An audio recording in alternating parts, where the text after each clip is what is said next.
ایک گاؤں میں ایک باپردہ خاتون رہا کرتی تھی جن کی ڈیمانڈ تھی کہ وہ شادی اس سے کرے گی جو انہیں باپردہ رکھے گا ساری زندگی۔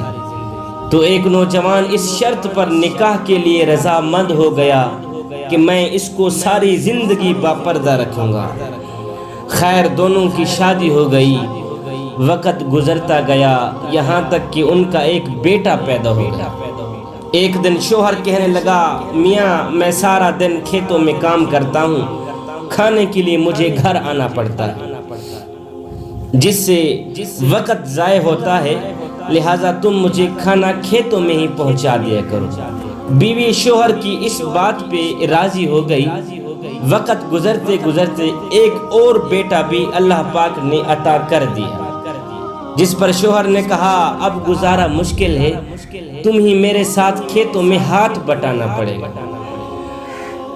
یوں ہی وہ باپردگی سے نیم پردے تک پہنچ جاتی ہے وہ عورت کہ آدھا پردہ کیا کرتی تھی، آدھا پردہ آہستہ آہستہ ختم ہی ہوگا۔ اور تیسرے بیٹے کی پیدائش پر اس کا شوہر اسے مکمل بے پردگی تک لے آیا۔ وقت گزرتا گیا یہاں تک کہ اولاد جوان ہو گئی۔ ایک دن یوں ہی بیٹھے بیٹھے شوہر ہنسنے لگا۔ بیوی نے سبب پوچھا تو کہا کہ تو بڑا پردہ کیا کرتی تھی، آخر کار تیرا پردہ ختم ہو گیا ہے نا؟ کہاں گیا تیرا پردہ؟ کیا فرق پڑا پردے اور بے پردگی میں؟ زندگی تو اب بھی اسی طرح گزر رہی ہے۔ بیوی بولتی ہے کہ شوہر میاں او میرے سرتاج، تم ساتھ والے کمرے میں چھپ جاؤ، پھر میں تمہیں بتاتی ہوں کہ پردے اور بے پردگی میں فرق کیا ہوتا ہے۔ شوہر کمرے میں چھپ گیا۔ عورت اپنے بال بکھیر کر رونا شروع کر دیتی۔ پہلے بڑا بیٹا آتا ہے، رونے کا سبب پوچھتا ہے تو ماں کہتی ہے تیرے باپ نے مجھے مارا ہے۔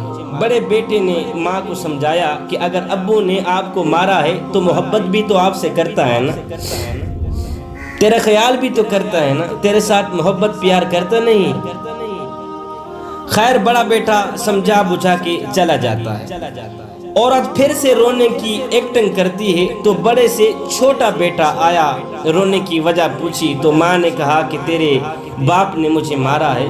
بیٹا غصے سے باپ کو برا بھلا تو کہتا ہے لیکن پھر بھی ماں کو سمجھا کر چلا جاتا ہے۔